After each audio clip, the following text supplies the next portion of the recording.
Hello बच्चों, welcome back to my YouTube channel Aakash coaching classes में आपका स्वागत है। बच्चों, आज हम विज्ञान का पेपर कक्षा 10 देखेंगे। बच्चों, ये 2024 का पेपर है आप लोगों के लिए। बच्चों, तो इसी तरह आपका बोर्ड एग्ज़ाम में पेपर आता है, आप लोग देख लीजिए। बच्चों, यहाँ पर आपका जो समय रहता है बच्चों 3 घंटे 15 मिनट, पूर्णांक आपका 70 रहता है। बच्चों, इसके बाद यहाँ पर कुछ निर्देश दिए गए हैं बच्चों कि 15 मिनट विद्यार्थियों के प्रश्न पढ़ने के लिए होते हैं बच्चों। और इसमें आपके खंड आ और खंड बा हैं, 2 खंड में विभाजित है बच्चों।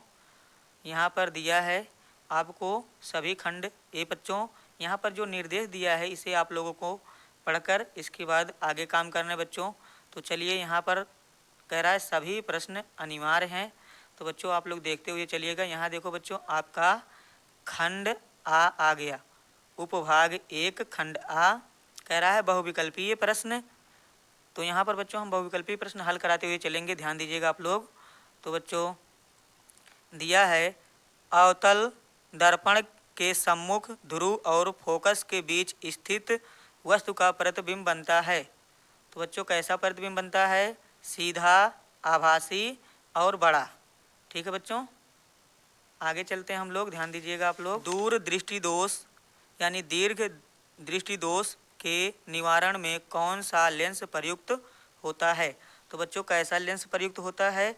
तो आप लोग ध्यान दीजिएगा, यहाँ पर दूर दृष्टि के लिए उत्तल लेंस का प्रयोग होता है।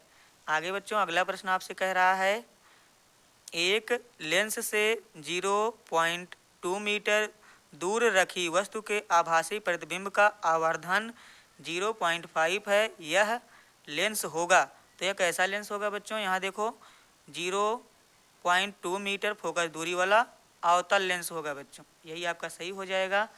आगे अगला प्रश्न आपसे कह रहा है, जब श्वेत प्रकाश कांच के प्रिज्म से गुजरता है तो प्रिज्म के आधार की ओर अधिकतम झुकी प्रकाश किरण का रंग होता है। तो कैसा होता है बच्चों? बैगनी होता है। आप लोग ध्यान दीजिएगा।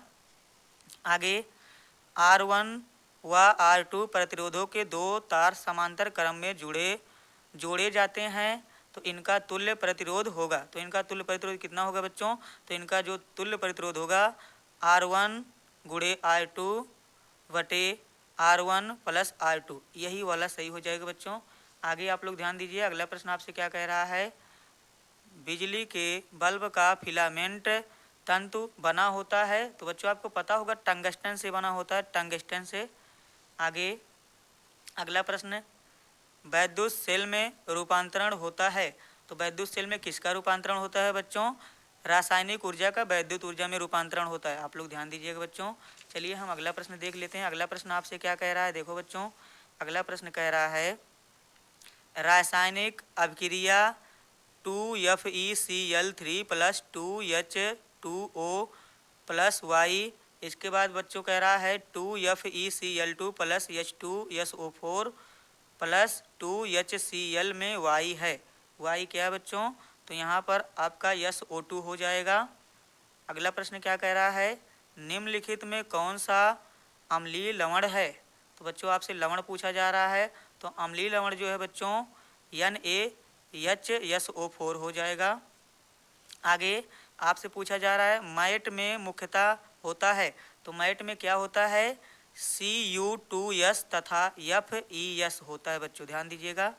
आगे निम्नलिखित रासायनिक समीकरण को पूरा कीजिए। तो बच्चों यहाँ पर जो आपका होगा CH3COOH, यही आपका भरा जाएगा बच्चों। ठीक है, आगे ध्यान दीजिए बच्चों, यानी ये भरा जाएगा। आगे आपका कह रहा है उभयधर्मी ऑक्साइड है। तो उभयधर्मी जो ऑक्साइड है बच्चों वह Al2O3, ध्यान दीजिएगा आप लोग। आगे प्रोपेन का रासायनिक सूत्र क्या है बच्चों? तो ये आपसे पूछा जा रहा है। तो प्रोपेन का रासायनिक सूत्र जो है C3H8, यही वाला आपका हो जाएगा बच्चों। आगे हम चलते हैं। अगर बच्चों वीडियो पसंद आ रही है तो लाइक शेयर जरूर करें अपने दोस्तों में। आगे बच्चों देखो उपभाग 3 आ गया, हाइड्रा में प्रजनन होता है। तो किसके द्वारा होता है? मुकुलन के द्वारा बच्चों। आगे कह रहा है पाइरूवेट के विखंडन की प्रक्रिया संपन्न होती है तो किसमें संपन्न होती है बच्चों? माइटोकांड्रिया में।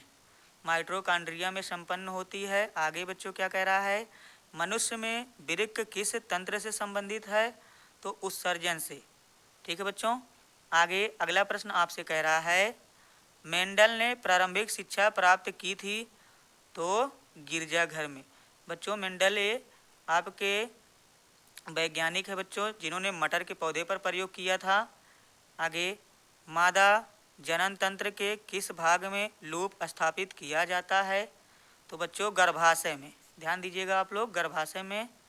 आगे निम्न में से कौन सा अंग पौधों में नर जननांग का प्रतिनिधित्व करता है? तो बच्चों पौधों में कौन करता है? तो पुंकेसर। ध्यान दीजिएगा आप लोग। अब बच्चों प्रश्न नंबर 20, ये बहुविकल्पी क्वेश्चन थे आपके जो ओमार में भरने होते हैं बच्चों। तो ये लास्ट है आपका, देख लीजिए। कह रहा है निम्न में कौन सा ये पर्यावरण मित्र व्यवहार कहलाता है या कहलाते हैं? तो बच्चों बाजार जाते समय खरीदे गए सामान को रखने के लिए कपड़े का थैला ले जाना, आवश्यक ऊर्जा खर्च करने के लिए लाइटों तथा पंखों का स्विच बंद करना, वाहन के बजाय विद्यालय तक पैदल जाना। तो बच्चों ये सभी आपके हैं, तो इसमें हो जाएगा ये सभी। चलिए बच्चों हम आगे अगला प्रश्न देख लेते हैं। अगले प्रश्न में देखो उपखंड बा, यहाँ पर उपखंड 1 है बा, खंड बा में हम लोग आ चुके हैं बच्चों।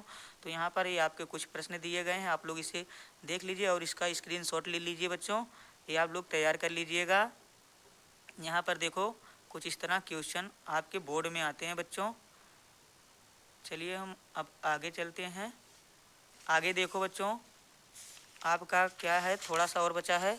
यहाँ पर जो दिया गया है इस तरह, इसका यूपीएससी नेम निकला है बच्चों, IUPAC नेम। तो ये आप लोग देख लीजिए। आगे साबुन क्या है बच्चों? इसके बाद आपका देखो नीचे आ गया उष्मा छेपी उष्मा शोषी अब क्रियाएँ। तो बच्चों यहाँ देखो आपका आ गया उपभाग 3। उपभाग 3 में कुछ दिया है भोजन के पाचन में लार की क्या भूमिका है बच्चों? आगे आपका दिया गया है यहाँ पर लास्ट है 31 प्रश्न बच्चों।